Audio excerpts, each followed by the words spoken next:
বিদ্যালয় খোলা থকা অৱস্থাতে বিদ্যালয় প্ৰাংগণত ৰাজনৈতিক মিটিং।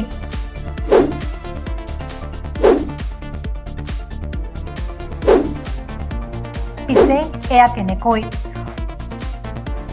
মিটিঙৰ উচ্চস্তৰীয় ছাউণ্ডৰ ফলতে বন্ধ হৈ পৰিল বিদ্যালয়ৰ পাঠদান। বিদ্যালয়ৰ কোঠাতে কৰিছে চাহৰ ব্যৱস্থা। এই সন্দৰ্ভত সাংবাদিকে বিদ্যালয়খন প্ৰধান শিক্ষয়িত্ৰীক কৰা প্ৰশ্নত কি ক'লে শুনোৱা হওক। আচলতে আমাৰ পাৰ্মিশ্যন লোৱা হোৱা নাছিলে স্কুলৰ, গতিকে ৰাইজে পাৰ্মিশ্যন দিলে। তাৰপিছত আৰু মোৰ আৰু বিশেষ আমাৰ এতিয়া গুণোৎসৱৰ কাৰণে আমি অলপ বেছি ল'ৰা ছোৱালীক অলপ বেছি ৰেডি কৰি ৰাখিব লাগে। সমাগত গুণোৎসৱ ওচৰতে আছে, স্কুল আমি বন্ধ দিব নোৱাৰোঁ। ল'ৰা ছোৱালী আমাৰ প্ৰেজেণ্টে আছে গোটেই সেইখিনি আৰু ক্ষতি লাউড স্পীকাৰ দিয়াত অকণমান ক্ষতি হয়, সেইটো নহয় বুলি নুই কৰিব নোৱাৰি। ক্ষতি সেইটো ক্ষতি হোৱা বুলিয়ে ক'ব লাগিব, কাৰণ ল'ৰা ছোৱালীবিলাকৰ মনটো ইফালে থাকে নহয়। ল'ৰা ছোৱালী যদিও আমি ক্লাছ কৰি আছোঁ, সিহঁতৰ মনটো সেইফালে নাই।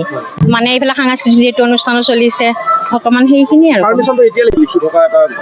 নাই সেইটো পাৰ্মিশ্যন নহয়, পাৰ্মিশ্যন নাই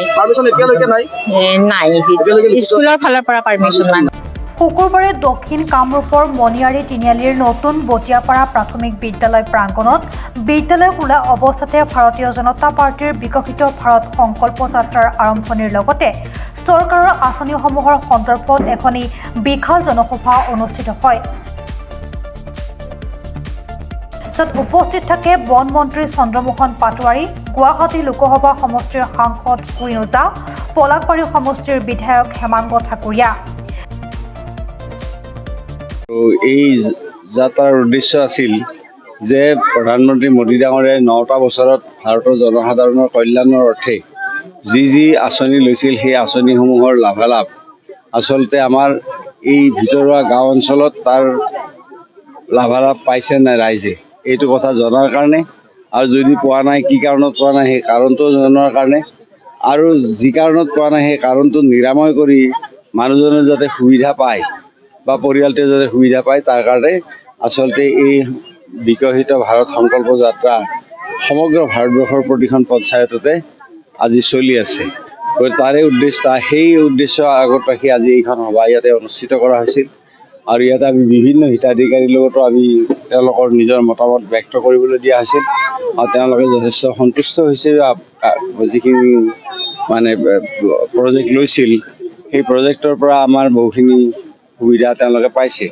আৰু এতিয়া শেহতীয়াভাৱে আত্মসহায়ক গোটসমূহক যেতিয়া আমি চেক দিলোঁ, চেক দিয়াৰ পিছত তেওঁলোকে কৈছে তেওঁলোকে কাপোৰ বয় আৰু কিছুমানে গৰুও পালন কৰিছে, আৰু তাৰ পৰা তেওঁলোক যথেষ্ট লাভান্বিত হোৱা বুলি তেওঁলোকে কৈছে। আৰু প্ৰতিগৰাকী মহিলাই লাভান্বিত হোৱা বুলি আত্মসহায়ক গোটৰ তৰফৰ পৰা কৈছে চেক গ্ৰহণ কৰাৰ সময়ত।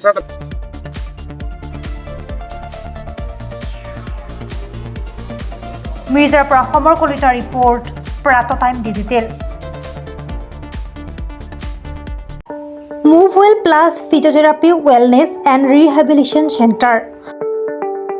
দক্ষিণ কামৰূপৰ ব্যৱসায়িক প্ৰাণকেন্দ্ৰ বিজয়নগৰৰ লগত VIP চকত থকা দুয়োখন ক্লিনিক বৰ্তমান 15 বছৰৰ ওপৰত অভিজ্ঞতা থকা ডক্টৰ পল্লৱীনাথৰ তত্বাৱধানত চলি আছে। এই ফিজিঅথেৰাপি চেণ্টাৰ দুটাত বৰ্তমান অভিজ্ঞ ডক্টৰৰ দ্বাৰা যিকোনো জটিল ফিজিঅথেৰাপি চিকিৎসাৰ লগতে যিকোনো ৰোগীৰ ঘৰলৈ গৈ চিকিৎসা সেৱাৰ সুব্যৱস্থাও ৰাখিছে। আপোনাৰ অঞ্চলৰ যিকোনো ধৰণৰ ফিজিঅথেৰাপি চিকিৎসাৰ বাবে movewell plus physiotherapy and sports injury ক্লিনিকৰ লগত যোগাযোগ কৰক। যোগাযোগ নম্বৰ 8011744696 অথবা 8724053783।